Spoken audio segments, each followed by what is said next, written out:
Hi, we are Team Luxfurni, and for many years we have been searching for ways on how to organize our jewelries and accessories, but nothing seemed to work. One day a friend of ours recommended to us a book about organizing written by a Japanese professional organizer and author, Marie Kondo. We read the book from cover to cover, and one of the many quotes we couldn't forget was, "People cannot change their habits without first changing their way of thinking." This really shook us and made us realize that for us to truly organize our belongings and to be effortlessly consistent in doing, we should first change the way we see and perceive things. We started to organize everything and the results were fantastic. We never thought tidying up can be this rewarding. We were able to acquire good habits along the way. This transformational process led us to design the very first jewelry cabinet based on Marie Kondo's concept.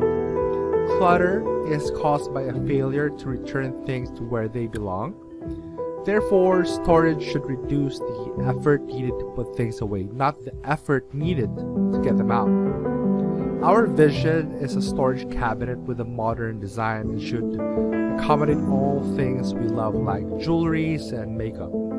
It has to be something that will showcase and make us return things to where they belong. Organizing should be fun and easy thing, so we want everything in one place. When we disperse storage of a particular item throughout the house and tidy one place at a time, we can never grasp the overall volume and therefore can never finish. To escape this negative spiral, tidy by category, not by place. Today, everything we have at home brings us so much joy, and we want to share this with the world by designing storage cabinets and armoires. Each and every detail that you see in our jewelry cabinets reflects Marie Kondo's core principles. Our goal is to ensure your satisfaction every time you open a Luxfurni product, and that each jewelry and accessory should speak to your heart and spark joy.